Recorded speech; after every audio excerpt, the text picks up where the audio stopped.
B2B world, sales and marketing are changing rapidly. The big question about new nerds. Complex sales are becoming even more complex. And one of the biggest in U.S. history. Never before has anyone gained so much wealth so quickly. More than $1 billion. And the deals are getting bigger. So big and so complex that few people know how to approach these deals, much less win them. Until now.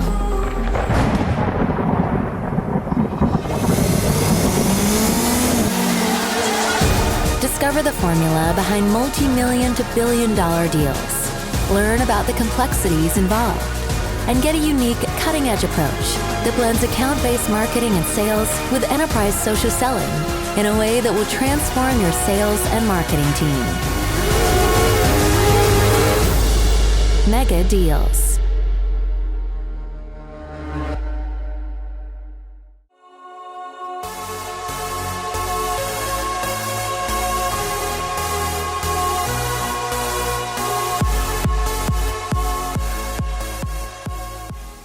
Talk about it through the frame of what are these 5 mistakes, and it's really to add some value around to think about these things as you do your own B2B deals, but then we're going to switch gears and we're also going to talk about we're going to dive a little deep into one of these areas and share some best practices and share some really cool tools that you can take with you in your day-to-day work that you do when approaching these type of deals. So we're going to first go through the mistakes, and then we're going to focus a little bit on some best practice. All right.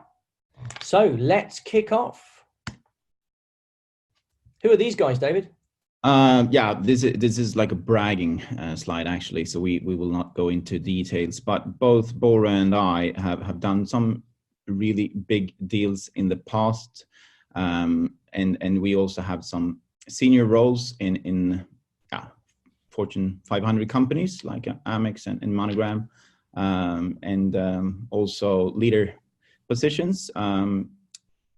Before I started doing this and I got the chance to read the Megadeals book, and when I was kind of falling in love with that discipline, I left Amex after 14 years, and I ended up as head of Nordics, and Bora had a super senior position at Monogram, heading up the Nordics and the Baltics. But that's enough about us, I think, just to give you a context. And on the other side, you have the Megadeals book authors. So that is Christopher on the left and Johan on the right. And these guys are marketing and sales, I would say, gurus almost. They are really into this world and been studying it for many years. And they decided to write this book about Megadeals. Excellent. So now that you know a bit about the authors and a bit about us, let's just add a little bit of context before we kind of dive in to the kind of 5 key mistakes around Megadeals. So the first one is what's quite fascinating about Megadeals is our hypothesis is it's the second largest monetary flow after M&As, right? So M&As are when companies buy each other or merge. This is where the biggest transactions take place. But Megadeals is then the second largest monetary flow. And when we talk about Megadeals, these are in the research that we did, often less than 1% of the companies we looked at. So the Fortune 500 companies we looked at stood for over 80% of their revenues and profit. Look at a lot of these B2B companies. There's a lot of volume, revenue and profit concentrated in the kind of top accounts, and those are the Megadeals. What we also observed was that there were very few sales and marketing professionals that actually mastered how to orchestrate these really complex deals and the complex ecosystem that needs to be done. So in some of these really big companies like Oracle and Ericsson and SAP, they literally had a handful of people that they flew around the world to support local teams in actually orchestrating these deals. So what's going on here, David? This slide is really interesting because it shows that in the top, you have the large, complex B2B deals. So the book is actually the only book that we have seen who look into these top accounts, these top deals, and how to orchestrate them, what to do and what to not to do. We haven't seen any other literature who is actually putting this into a discipline. And what's even more interesting for many of us on the call who is not doing Megadeal is that this discipline can be used for mid and even smaller deals as well, because when you look at Champions League players, you can actually learn something even if I'm not selling in the Champions League, just to give you a sport analogy.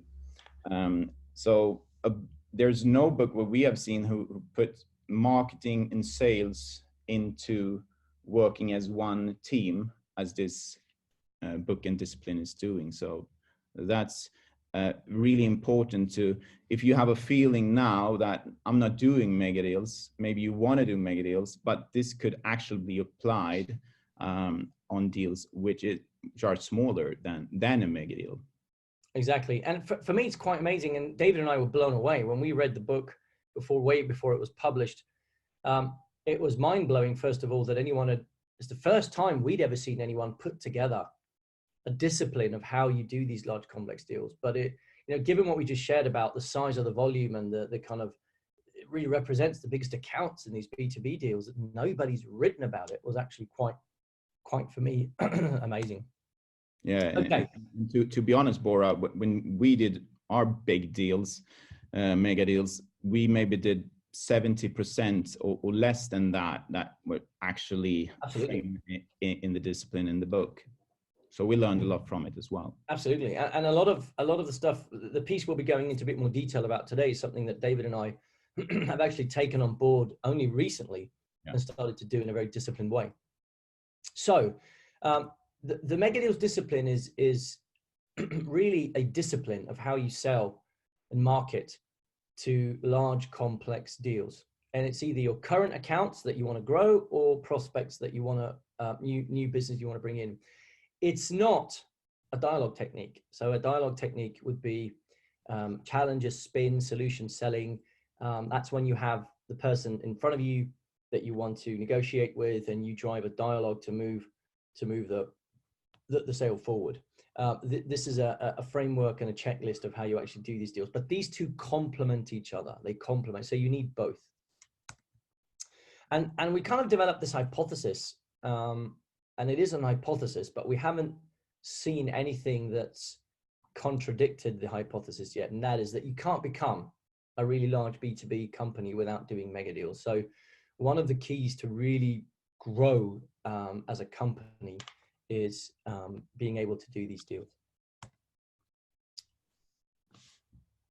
We will not spend much time on this slide, but it's just give you an idea that it is a big difference between selling a printer compared to selling an aircraft.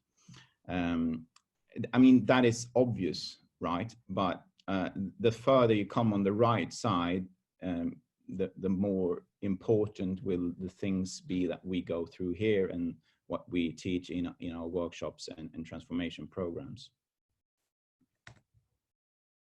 And there's a shift going on for sure. I think you all noticed it, who works in sales and marketing, that the small and the less complex deals are being more and more automated. So marketing and sales are transforming into automation. So you will not see or meet any person longer, at least not here in Stockholm at Arlanda Airport, who want to sell you an American Express card, for example. All that sales has shifted into online. What we see is that the more complex deals, the larger deals, they are getting more and more complex. And it's also harder to get to the decision makers because they're really good at building walls around themselves to protect themselves from disturbances. So they can focus just on their core and their key initiatives. So this is actually how so the mega deal research were done. So it's more than 100 people who have contributed to the book. And we looked at 100 Fortune 500 companies over a long period of time. We worked with hypotheses and frameworks, going from just putting a blank sheet in front of a mega dealer and ask, how do you do it, to develop a framework that they can shoot down and say, yeah, we do this, we do that, we don't do that. And so the mega dealers that were interviewed were over 60 people around the world, women and men. Actually 40% of them were women, which we're really proud of because they were harder to find. You know, this world is quite dominated by men, but they actually learned things out of this as well, and so it has been improvements across, and as time has, you know,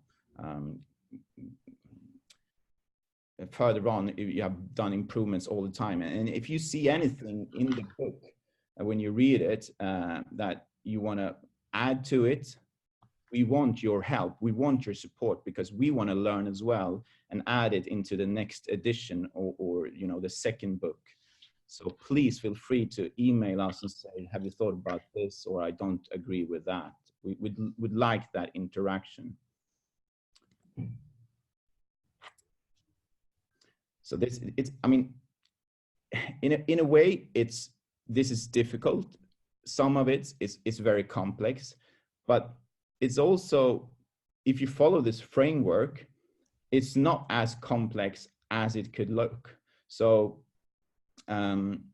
where instead of you doing all the mistakes, you can actually learn the framework, so you don't have to waste time and do all that kind of mistakes.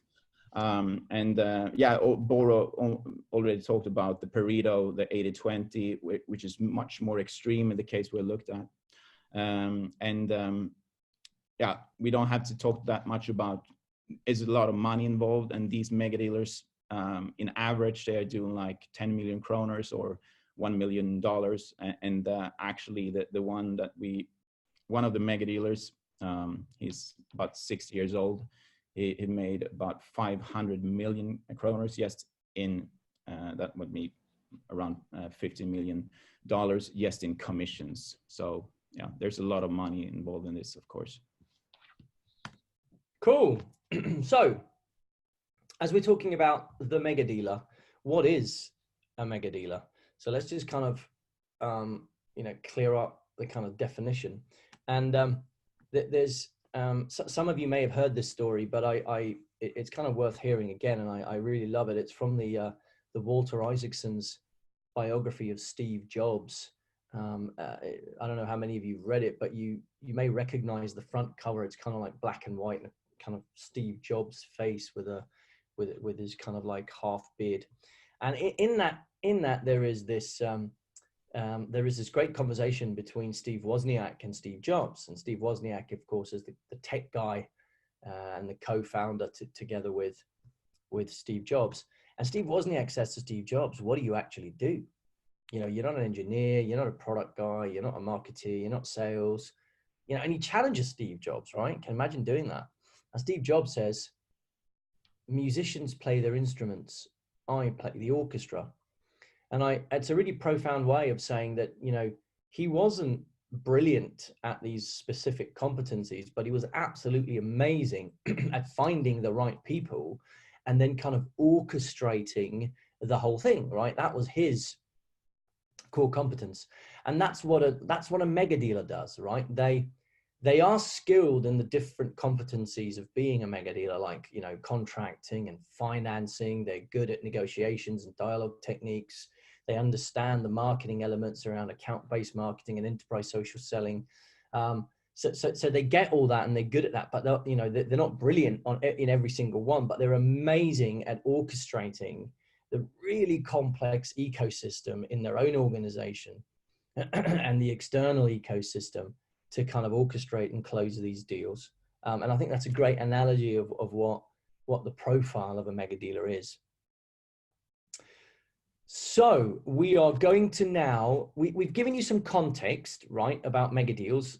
We've talked a bit about the profile. Now we're going to dig into the 5 mega mistakes that we see happen that completely turns these deals on their side.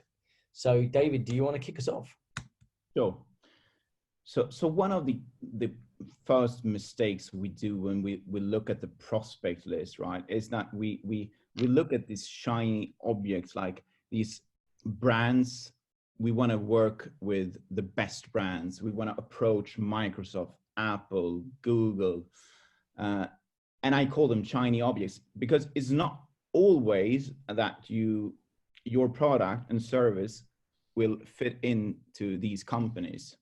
So what you want to do is to look for key initiatives in these companies that you have on your prospect list to see if it matches your product or service. Because I think all of you who works in sales and marketing at some point been to a meeting, everything goes really, really well. You think halfway into the meeting, I got this deal, right?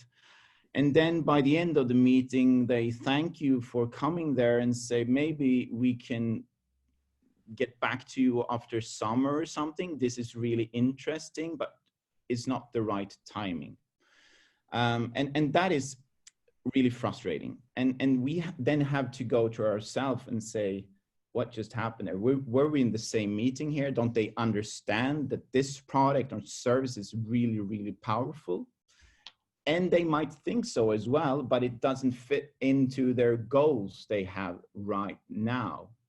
So a lot of times we do the mistakes and do not look into annual reports as an example. We don't dig enough to find what are the things that move the needle at this point, because you're not only competing with other competitors of yours, you're competing with the priorities of the company, the time that they spend on certain things. And key initiatives, they are 3, maybe 5 at most. So the C-level, you know, they eat and sleep and think about these things pretty much all the time. So this is so fundamental that you look into this at a very, very early stage to qualify. And as a mindset, you should rather try to disqualify early and say, no, my product or service does not help them achieve their goals, their key initiatives, or doesn't solve their problem for now. So it's not about only selling your product, it's about solving their problems, right? And this is just an illustration that you have a vision which is far away, and maybe you will never reach the vision of world peace, for example, but you have some steps on the way to world peace. So you take country by country, and it's not the same thing as values. Is values important? 100%. The strategy, super important, but we have to start looking at the key initiatives if we want to do mega deals. If you just want to sell a product or service which is further down as a goal further down in the organization, it's a good thing if you can connect it to a key initiative. but you can find some money somewhere if you're selling a printer, for example. Do you want to add something, Bora, to that? No, not really. I think, excuse me, I think the key takeaway is, to David's point, is that we are, you know, as sales and marketeers early on, we are schooled, I was at least schooled that way, that sales is a numbers game. So the more opportunities we tackle, the more business we will do. But in Megadeals, that completely flips around. So mega dealers are actually disqualifying because it takes so much time, money, and resources to orchestrate these deals. You know, they take a year, 2 years, 3 years, and there's a lot of money. And if you're focusing on the wrong on the wrong prospects, you're wasting time, money, and resources on the wrong thing. So one of the things that these mega dealers are brilliant at is actually disqualifying. And one way of doing that is understanding whether your service and product aligns with the key initiatives of the company. And if you don't do that as a mistake, then you tend to spend a lot of time, money, and resources on an account, which then ends up in a pilot, which then dies. Good. And we met a company the other day, this week actually, who they're in the airline business, selling airlines, and there's a lot of money involved. So I mean, every day there are pretty much millions that they are putting on this specific deal. And if you haven't been really disciplined in disqualifying early, you will waste time and money on the wrong prospect. Can I just add, Bora, that if you have any questions, since you are on mute, please feel free to open the group chat and ask the question there. Great, thank you. So the first mega mistake is not aligning your products and services with the company's key initiatives, and hence you get deprioritized in their list of priorities, and the deal doesn't go through. The second big mistake that we see a lot is that there's no kind of ecosystem understanding. And what is that? Well, in a large complex mega deal, there is quite a complex ecosystem, right? At first you have your internal ecosystem, but what we're focused on now is the customer's ecosystem. And the ecosystem for the customer is obviously the stakeholders and the influencers in the organization that have an impact on the deal. But it's also partners, consultants, politicians. So there's influencers outside the organization in these complex deals that impact the deal, right? And in a smaller B2B deal that's less complex, it's usually enough to get hold of 2 or 3 stakeholders, and you drive a good dialogue technique and a negotiation, and your business case stacks up, and you get the deal. But in these really complex deals, there could be 50, 100, 150 influencers inside and outside the buyer's organization. And if you don't understand who they are, you can't influence them because you don't know who they are, right? And the biggest mistake we sometimes make is we focus too much on 1 or 2 people. And it's not enough because there's so many others that are actually influencing the deal, and then the deal dies, right? So typical example, of course, is, again, you've got different functions and different hierarchies in the organization, from C-level down to managers, but then you have these people outside the organization, right? Classic example, I'm sure you've all experienced it. You talk to a person, you think that, great first meeting, you think you've got the deal, you have a couple more meetings, and then after the 3rd or 4th, it just dies in the sand, right? Or the person says, I'm the decision maker. You have 8 meetings, and then they say, I just need to run this by the exec team. And you go, hold on a minute, you said you were the decision maker. And you go, yeah, I just need to run it by the exec team. The person gets 10 minutes, which ends up to be 3 minutes. Nobody knows about it, and the deal dies. How many people have experienced that, right? And that's because we've not been able to map out who these people are and then influence them.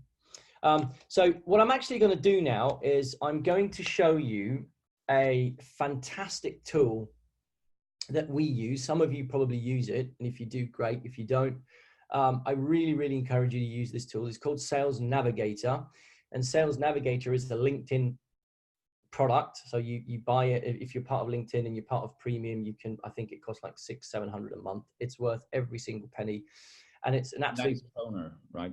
Sorry, that is kroner. Kroner, exactly. Yeah. Thanks, David. It's Kroner, correct. So what I'm going to do is now I'm just coming out of the presentation mode, and I'm actually going to share you the screen. So David, can you see this? Because if you can see it, everybody else can. Good. So this is Sales Navigator, and this is kind of on the left here. You see a kind of a filter, right? So let's say, for example, that one of my target prospects is American Express, where David and I worked for many years, and I want to get hold of the sales and marketing teams because I want to understand who they are, so I can start to map them out in my ecosystem. So here I can go to company, and I type in American Express.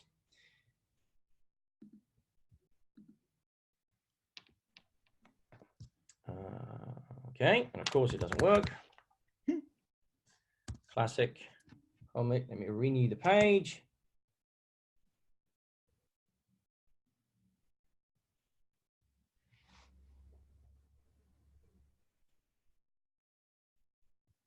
Okay, let's see this time if it works. There we go. Okay, so we're back on track. So I type in American Express. On the top here, you can see 66,495 results. So those are the LinkedIn profiles that are registered for American Express, which is pretty close to the number of employees they have globally, right? The cool thing up here, you can also see, who've changed jobs, who's posted on LinkedIn. So out of the 66,000, you can see who's pretty active on LinkedIn, right? And then you can see those who have kind of share similar experience with you, et cetera, et cetera. But then I want to, okay, so I'm in Sweden, and I want to understand, I want to get hold of influencers and stakeholders in Sweden. So I go Sweden, and all of a sudden, boom, I've gone from 66,000 to 400, but I also want to get to, I want to understand the Stockholm office. So I type in Stockholm, and then I am still at 400 because everybody seems to sit there. But then I want to, my key group is sales and marketing, right? So I want to get to the function, and I want, let's say I want, where's marketing? There's marketing.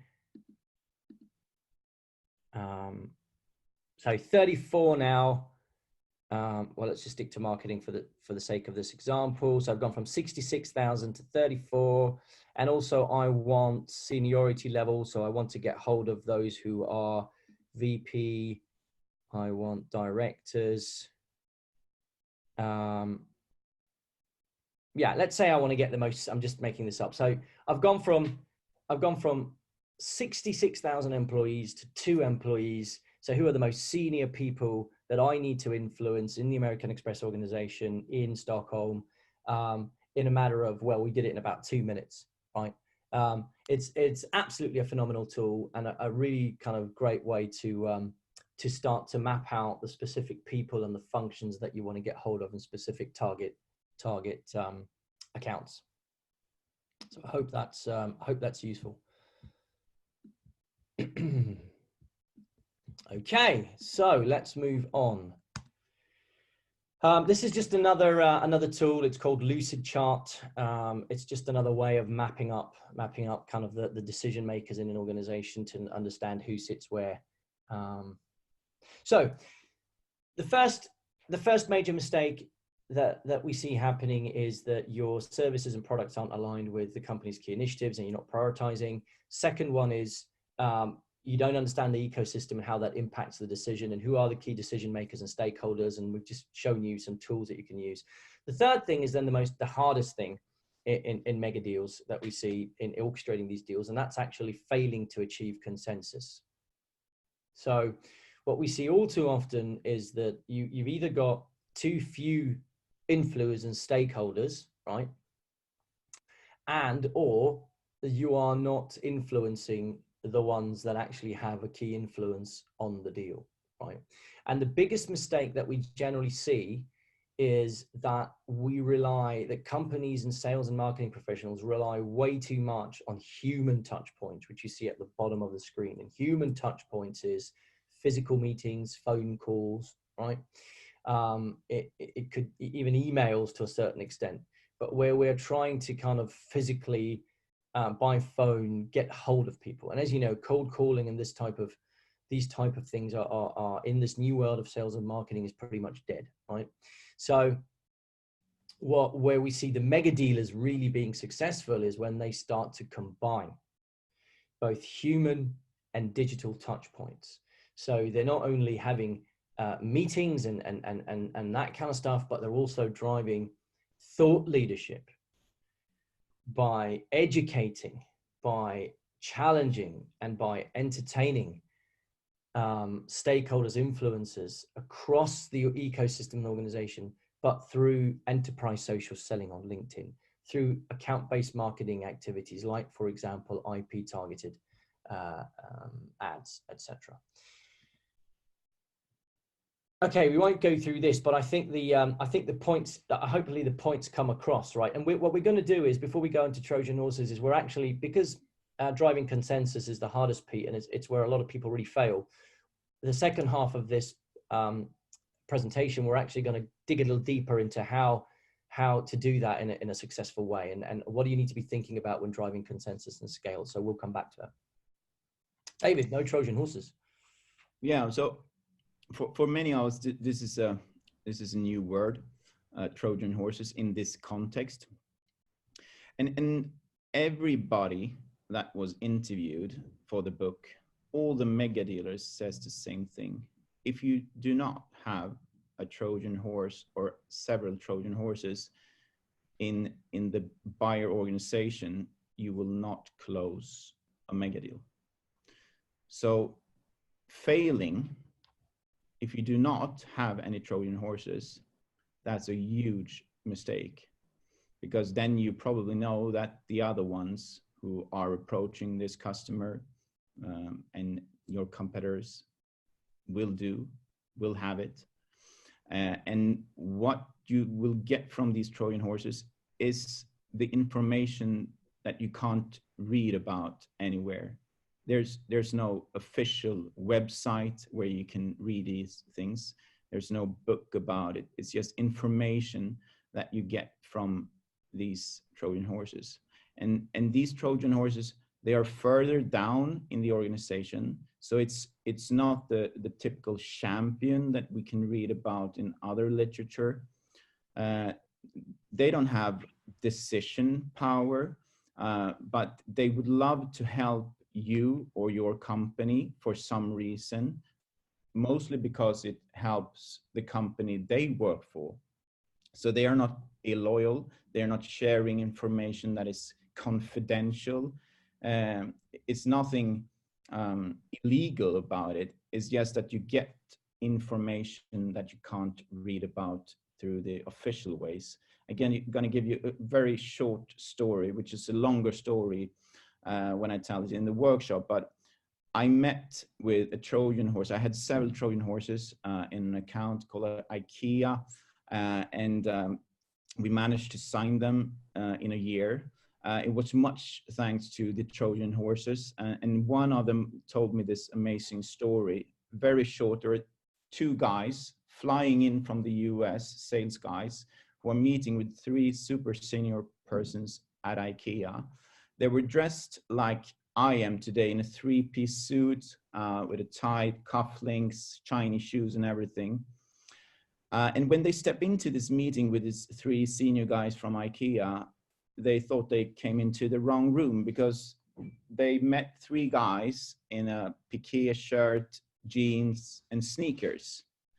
And they were perplexed. I mean, they were kind of shocked, and they felt that they hadn't done their research, because when they looked around after the meeting, all of the employees were dressed similarly.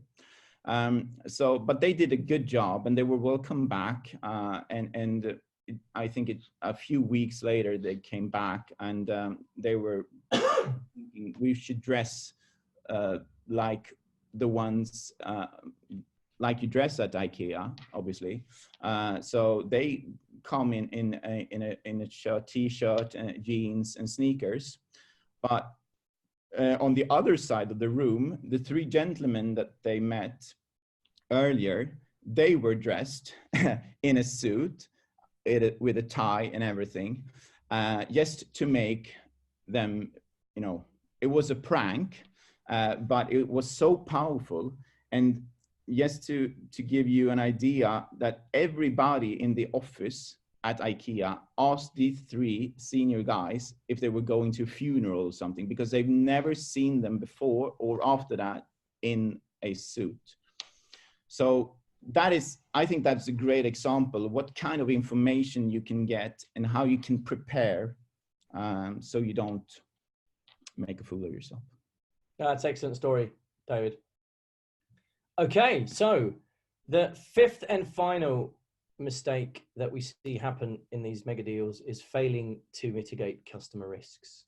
Right? So I think we are schooled very early in our sales and marketing careers to always talk about selling upside, upside, upside, right? But in a mega deal, selling upside and value, excuse me, only gets you through the door. They wouldn't be talking to you if you're not delivering value. What closes deals is risk mitigation. And here is where we see a lot of mistakes of sales and marketing people who don't dare to talk about risk because it's something that is scary and it's something that is uncomfortable to talk about. I'm going to give you an example. All of you who are on the call today watching us, you're all directors of a company, all right? And you're going to buy a system worth $250 million. So $250 million, right? And the implementation of this system in your company is quite cumbersome and it's quite complex and it takes about a year. Now, if you get this right, you get promoted to VP. If you get it wrong, you get fired, right? Now, who are you going to buy from? Are you going to buy from IBM or Bora AB? So you buy from me or IBM?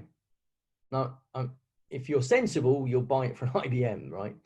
And even if I'm delivering more value, I have a better price, I've got a better rate, you're all thinking, ooh, the stakes are high, the money is big, I could get fired, let's go for the safe bet, right?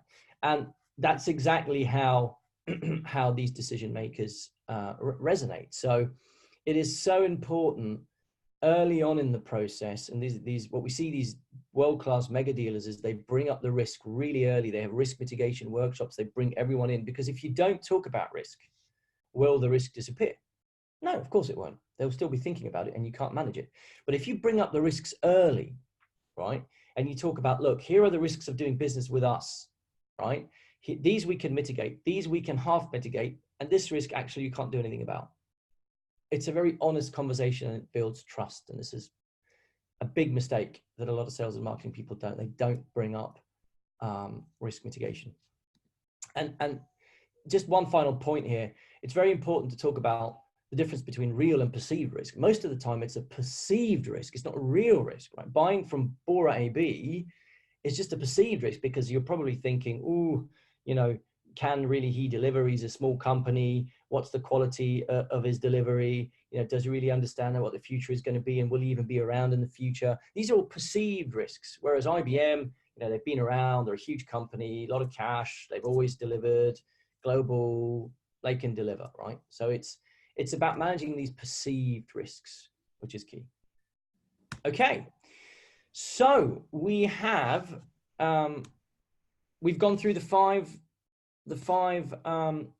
key risks, David. Do we want to kind of just summarize them as, kind of flip on its head and summarize it as what are the key success criteria that we've seen with these mega dealers? What are they?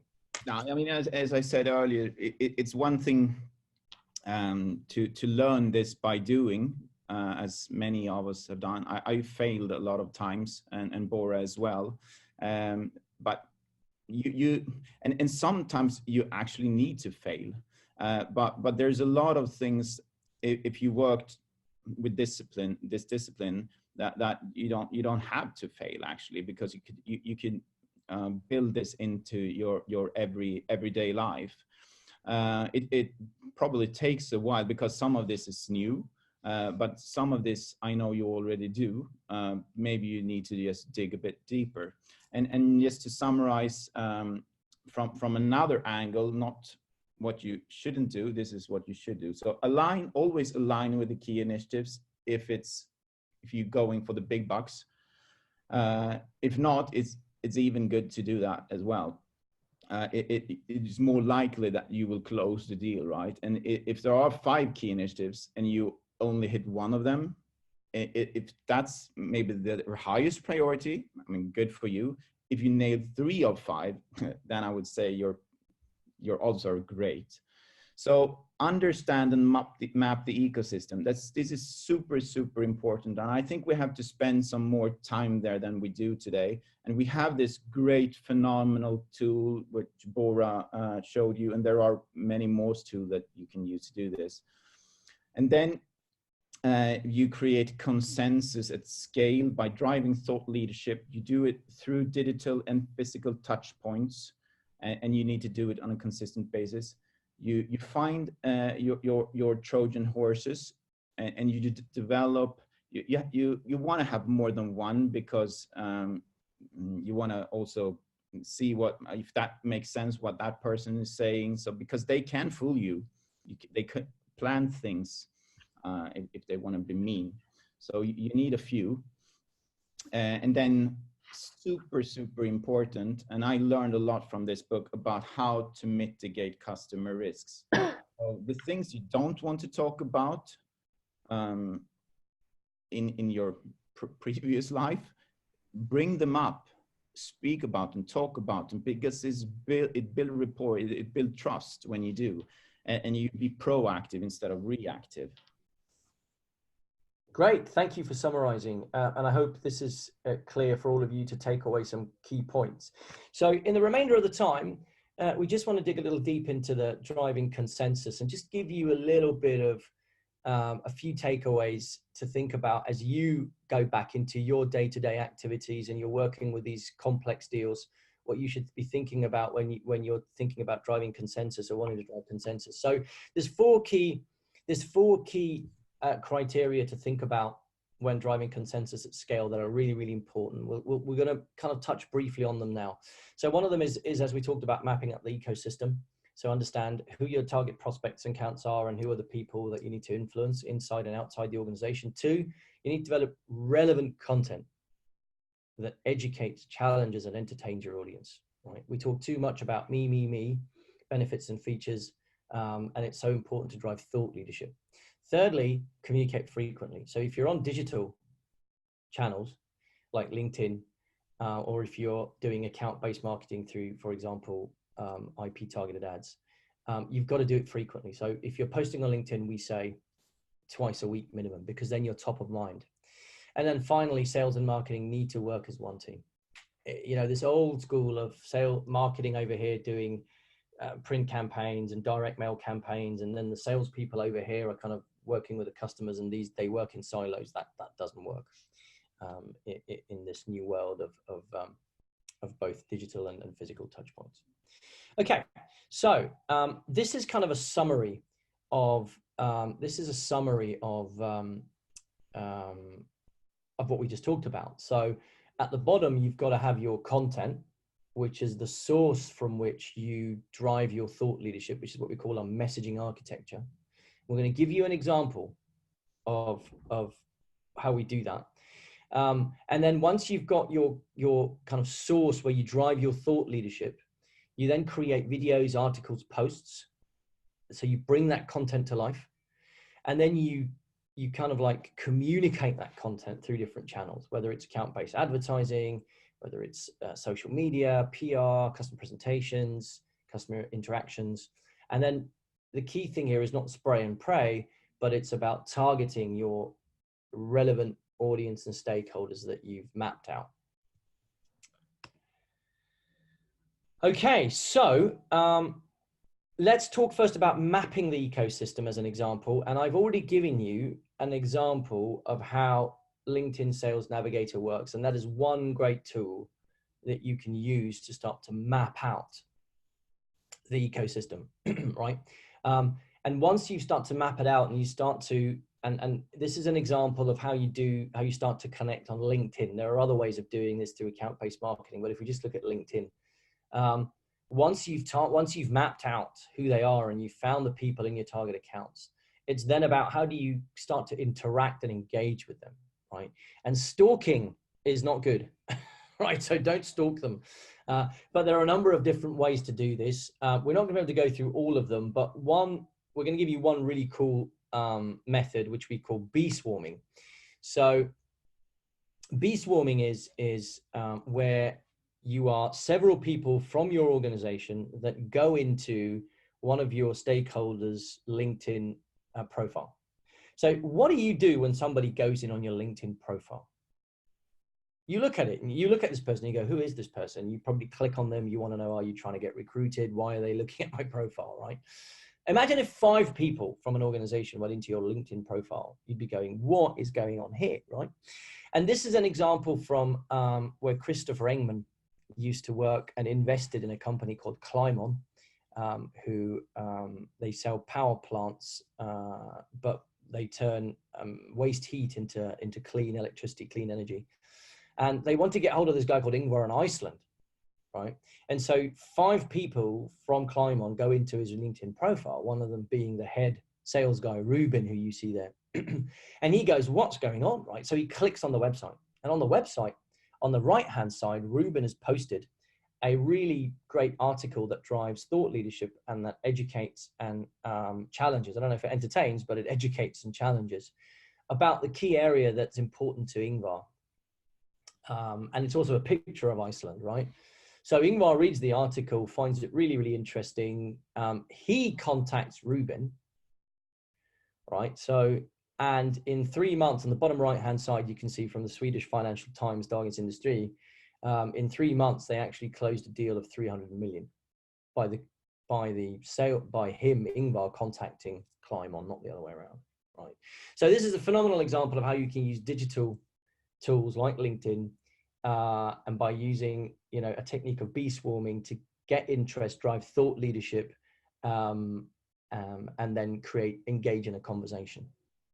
And what David is going to show now, and we're actually going to see if this works, but we're going to switch screens here if we can, because David is going to show you a really cool tool that once you've got hold of Ingvar, what you can do to prepare for a conversation like that. David, I've just jumped out now. Can you?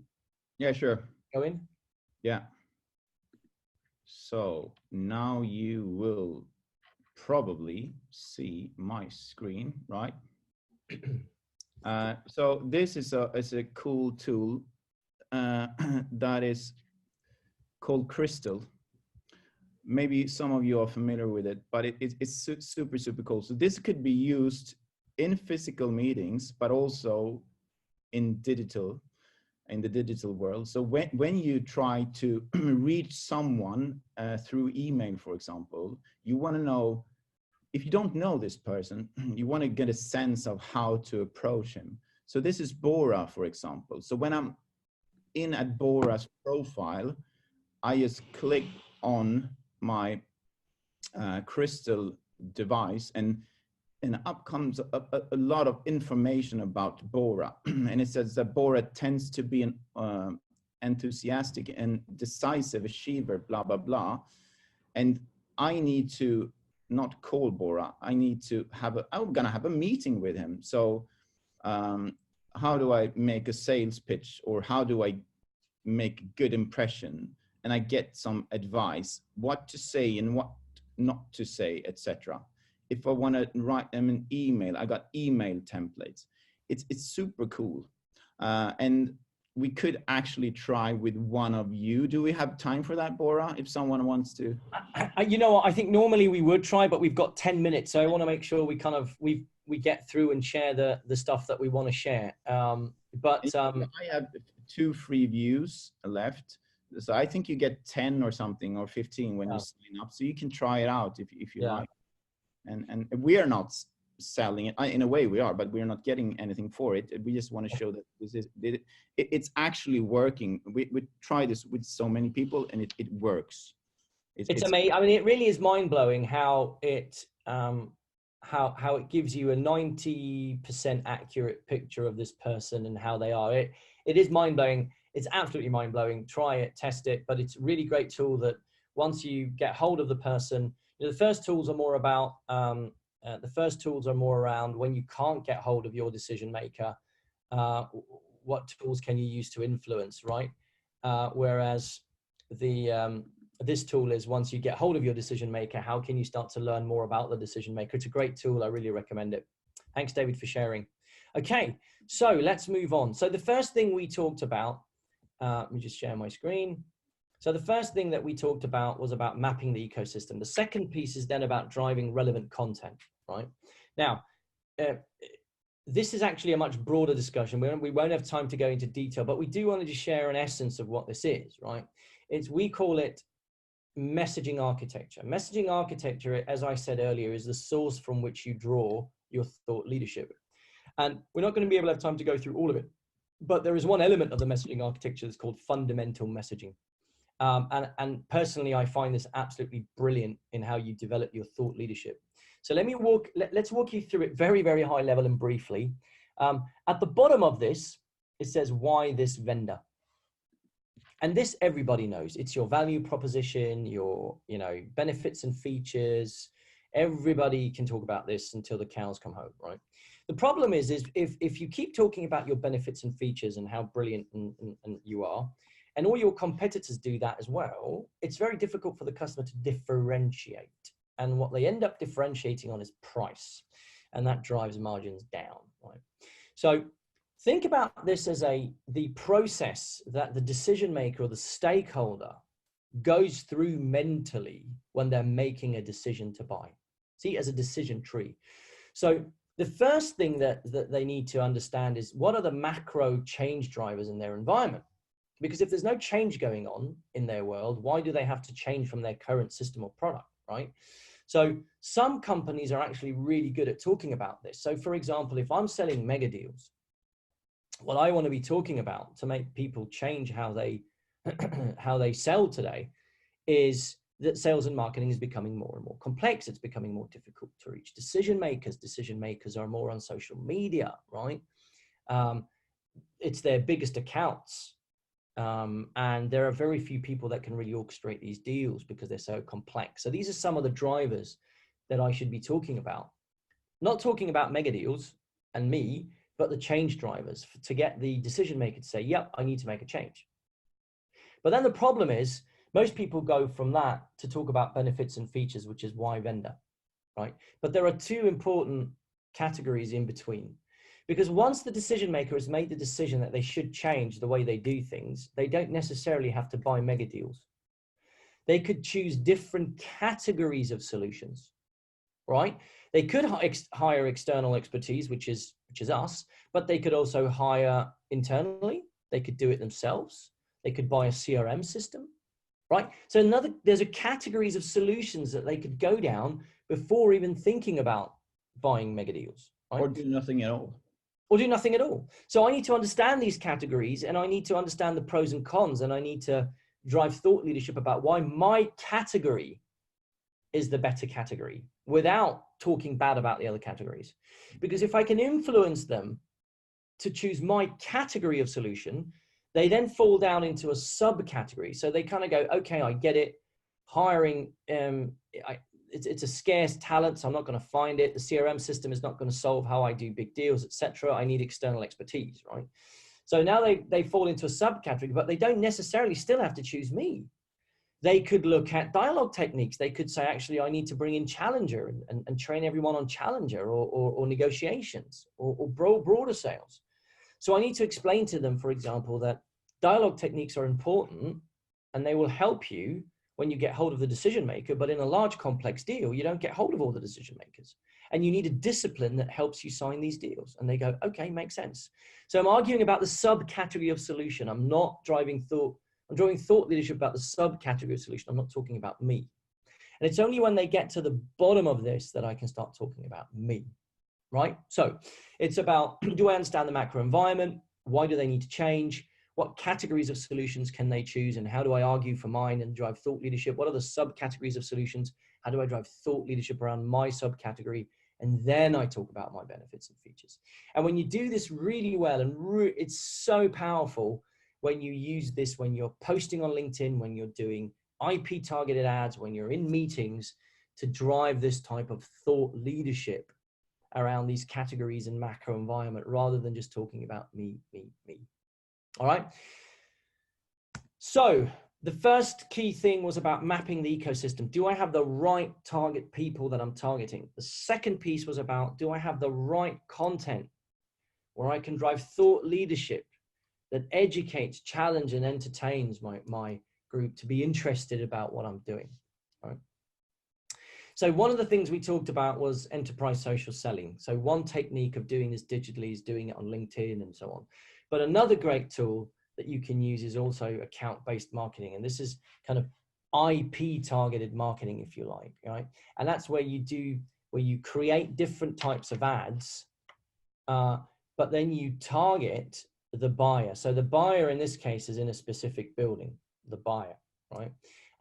And what you do is by targeting their IP addresses, you can actually, through buying media on DE, DEN, all the different kind of like online news papers. So when anyone in this building of your target group goes into .de.se or DN.se or the Financial Times, they will start to pop up ads that drives thought leadership around your messaging architecture. But only they will see it. So if the supplier next door or someone else, if I go in, for example, I don't see the ads, only they see the ads. So it's very targeted, IP targeted ads to those specific people that you want to influence in a specific building. So that's a second great tool that you can use on top of enterprise social selling and LinkedIn to drive this type of thought leadership, to influence your customers to be interested in buying from you. Okay, so David, what's going on here? What do we need to think about when we talk about thought leadership? I mean, this is something new in a way, because a lot of the brands we see today, they are always trying to promote their company and their brand. But what we have seen is really working well is when you promote your sales guys and girls out there. So that's why we talk about working as one team, marketing and sales, because a lot of company, I would say 99% of all the companies out there, they work in silos. Here you have the marketing and here you have the sales, and marketing working with providing leads and hand them over to sales. But in today's world, that's not the most efficient way of working. Instead, you want to lift your sales guys and girls to be seen as, wow, these guys, they really know what they're talking about. I want to come to them to know more. They are seen as thought leaders, experts in their business. So you need to either as a salesperson write the content, or you get help from marketing. So when you come back from a meeting as a salesperson, marketing and sales sit down and say, what's the topics, right? What are they talking about right now? What are the key initiatives here? What is the things that we can solve? And then you create content that drive thought leadership out of that. And you post it on LinkedIn and through all the other channels that we talked about. Excellent, David. Thank you. So what I'm going to do now, for the sake of time, I'm just going to kind of jump ahead a little bit. So hopefully we've shared with you some, I know it's 10 o'clock and we're supposed to end now, but if you have time, bear with us for another few more minutes and we'll close this off. But what's absolutely key, critical here is adoption, right? So it's one thing is reading a book or going to a training, but it's, do I actually master these things and do I adopt it in my day-to-day life, right? And that's where the blended learning model, which you can see in the circle, comes in. And the blended learning model in a nutshell is really that you learn the theory and you learn the right expertise. So how does world-class operate, like these Megadeals, for example? But then you need the coaching on the job and actually apply these skills on the job over time for it to become a habit. Because if it's not a habit, you're going to go back to your old habits of how you're operating, right? So this is something that we really encourage, and it's something that we're really passionate about, is actually driving adoption, right? So it's not just about, yeah, this is an inspiring skill, but how do I actually master it? How do I do it? And if you use the blended learning model in the right way, it actually really it really starts to adopt these skills in your day-to-day activity. It becomes a habit, and then you start using it without even thinking about it, right? So last two slides, we have a couple of services that we just want to share with you high level, where we, hopefully, first of all, you've been given some tools and some things you can take away already today in your day-to-day jobs and start to think about and use. Even some tools around Sales Navigator and Crystal that you can start using today. So I hope that's been really useful. If you want to know more about Megadeals, and if you want to, obviously in 1 hour, it's difficult to go through all of it. We have a number of different things. We can come and hold a seminar at your company. We have workshops that we do externally or at your company. The next one is at the Grand Hotel on the 27th and 28th of November. So if any of you are interested, go on the website and register. It's a great 2-day program. It's very pragmatic. It's very adoption driven, where you actually, you bring real life customer cases to the workshop, and you start to, we make sure that you apply what you learn in the workshop. We also have a transformation program, which is over a couple of weeks, where we really take the blended learning model and we coach participants over a 2 months, 3 months period. And we have a couple of other things as well that we do that I won't go into details on today. If you do want to know more about these things, we're going to send you an email for those of you who joined today.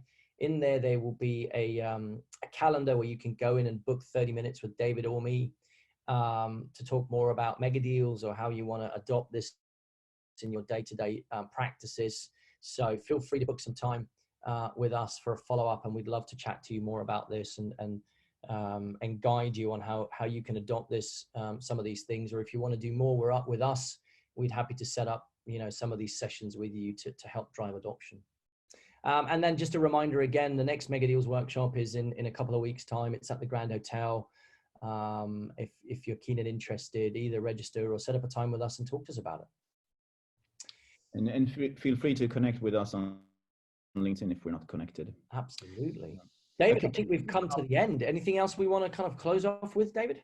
Can we open up for questions for those who want to stay around? Sure. Yeah, if anyone wants to stay around and ask questions, please feel free to do so. Maybe we've been very clear. So do you need to unmute or? Well, let's do it on the chat, maybe. Yeah. No? Okay. So if you want to spend some time with us here and just write a question, that's fine. Yeah, we'll just hang around. So just add it to the chat.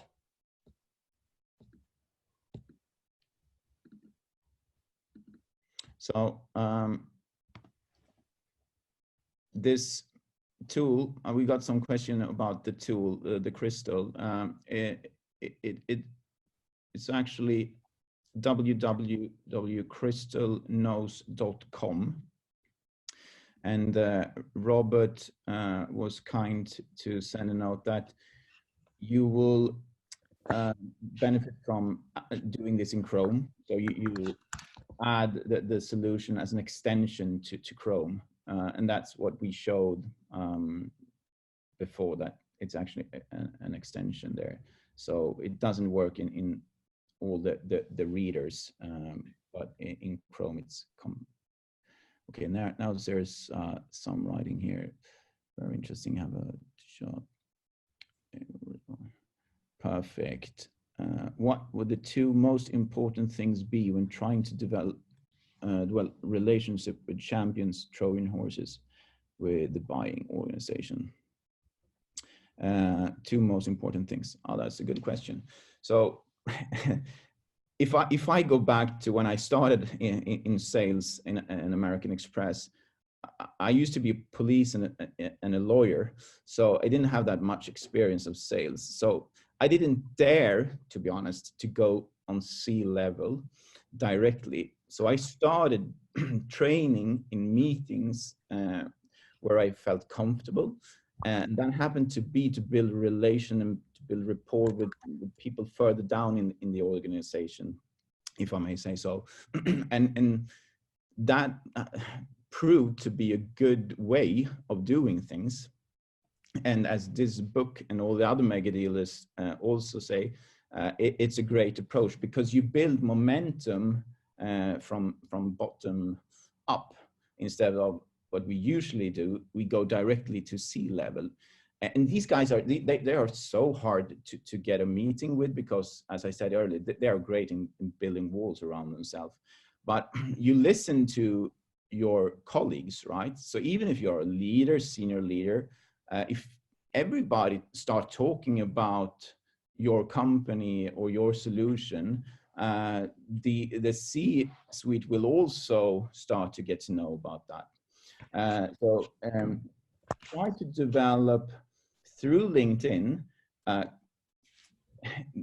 Do not necessarily hone in on C-level right away. Build your network with several people in the organization, and you can actually, if you have built a rapport and trust with someone, you can actually ask, what other people should I talk to in the organization? You will see that there are people with decision power, but you don't know that they have decision power. They are informal leaders. It could be people who worked there for 30, 40 years, not in senior positions, but people come to them. They are seen as the leaders because they have all the insights, they have the knowledge, and they direct people in the right direction and help them. So try to develop relationships through LinkedIn, set up a coffee, have a meeting, physical, and then from that, ask them, can you help me to map the ecosystem? But you don't want to say map the ecosystem. Could you help me to give me some directions in who I should speak to, who have decision power without me, I'm not able to read about it anywhere. I hope that's answer a bit of that question. We can dig into it more if we set up some time. I think you should do this love in the future. I've seen John. Perfect. Thank you. Thank you, Robert. Thank you for great feedback. Appreciate it. Do you want to add something, Bora? Not really. I think yeah. No, I think we've hopefully we've shared, you know, around the 5 mistakes. We've shared some tools. You know, hopefully there's things that you can take with you into your day-to-day, you know, jobs today, right now, after this. You know, like Sales Navigator and things like this. You know, and if there's anything else that you'd like to, if you want to get into the more nitty-gritty and peel the onion and start to really adopt this in your day-to-day environment, reach out to us. You know, let's have a chat and see if there's stuff we can advise you on, or if there's one of our programs you'd like to join to help adopt this discipline into your day-to-day environment.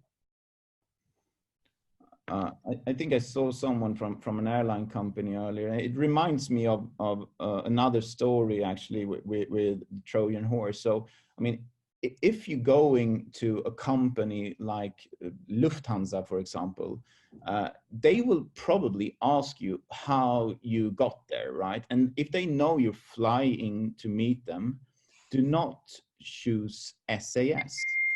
Do not go in your corporate jet if you have one. You have to go with the company's airplane that you are meeting. I mean, it's common sense in a way, but that is the kind of information that you also could get from a Trojan horse, because they are going to look it up. They are going to ask that question. I mean, if they don't, great. But if they do, you wanna have got there. You wanna have traveled with the right company. Small things that actually have big impact. And these are the things that you will get from the Trojan horses. I keep talking about them, but they are crucial. They helped me so much throughout the years. Absolutely. There's another question here from Magnus. It's a really good question. How much of the risk should you talk about with the customer, do you think? It's a good question, Magnus. And I think as salespeople, we feel uncomfortable talking about these things, right? It's the kind of things that you sit in the meeting and you go, "Oh, I hope they don't ask that question. I hope they don't ask that question." Right.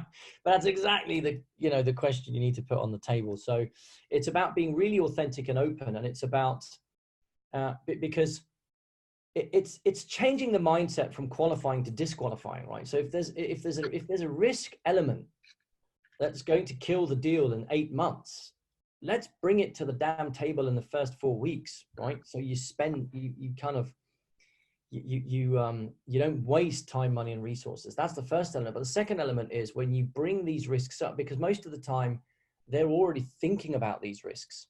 And any risk they're not thinking about, your competitor will raise, right? I took the example of IBM before. IBM have a tagline that is, you don't get fired from buying from IBM, right? They've even made a tagline around risk mitigation. So you can imagine how IBM are sitting in meetings with smaller competitors and other competitors talking about how brilliant they are and the risks of doing business with these other competitors, right? So it's so much more powerful if you're bringing that risk to the table early and talking about it very openly, authentically, and how you can mitigate those risks. Or if you can't mitigate the risk, then say that, you know, be open about it. And you know, maybe there are other ways of tweaking the price to compensate for that, etc. But just the fact that you're bringing it up really early is building trust. Right. Okay, great. We'll wish you all an amazing weekend. Get some rest and do some more signings next week. Absolutely. Have a great weekend. Thanks everyone for joining. We really appreciate it. All the best. Thank you very much, guys. Thank Very you. valuable session. Cheers. Thanks. Have a great weekend.